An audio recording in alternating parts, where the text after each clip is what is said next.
You get it. My greatest fear is getting AIDS.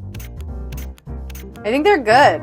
The talent I would most like to have is, I would like to be one of those girls who can shoot a ping pong ball out of her. Now it's time to pick up your photos. So good. Amy, what's up? You're like a huge star now. Is it Girl. so different? Are you like recognized on the street and you're going on talk shows and... Nothing really feels like it's changed. I'm always kind of happy. But yeah, people are recognizing me on the street. And then sometimes people want pictures.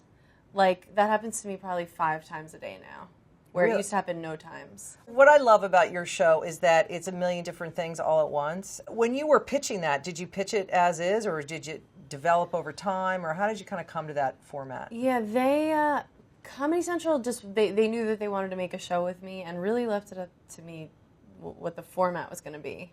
I was like, I don't want to make a talk show. I'm going to make the show of my dreams. Like, this is the exact show that I would want to make. I love doing Man on the Street and stand-up and making scenes with my friends and just great New York actors. So It's kind of amazing. live your dreams. How does the Comedy Central want to do a show with you? Like, how does that come to be? I shot a special for them, just a short little one in 2006.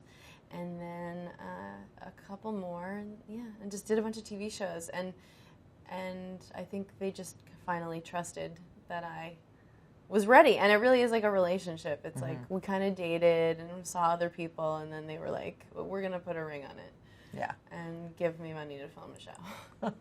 When did you, when was your first stand-up? Like, when you first realized this was it for you? 2000. Well, I've been doing it for 9 years, a little over 9 years. What made you want to do it? Yeah, I always liked comedy. I liked making people laugh.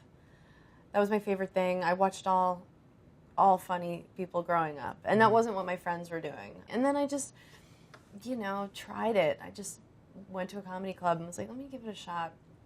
And I think it takes being pretty delusional. But really, to be a good comedian, you have to work so hard. You have to do it so much. You have to give years to it. So, but, having that kind of delusional, like, I might just be amazing.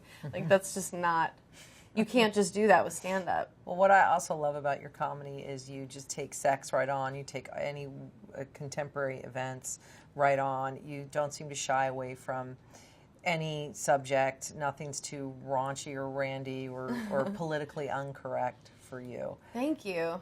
Yeah, I just want to talk about the stuff that I'm interested in, and sex has always interested me, and I don't know if it's any more than other people. I don't think it is. But I was finding that if I slept with someone or like an awful date and I would be talking to my sister or a friend about it, we'd be laughing. I'd be like, and then this happened. They'd be like, and so I was like, I'll try it on stage, and it feels really liberating. What's the worst place that you did stand up?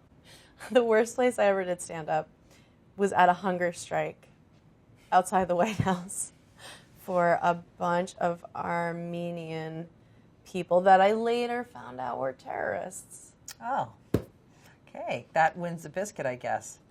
God, I forgot about that. I was walking past the White House like you do when you're in D.C., and I was like, great. And then there's this woman, she came over, and she was like, excuse me, like, can I just tell you a little bit about what we're doing? And I was like, okay. And she's like, oh, we're on a hunger strike, and it's because of this and this, and what do you do for a living? And I was like, I'm a comedian. She's like, oh, will you please perform for these people? They're so hungry. And I was like, oh, I don't know. And I was like, I'll come back tomorrow, like, maybe.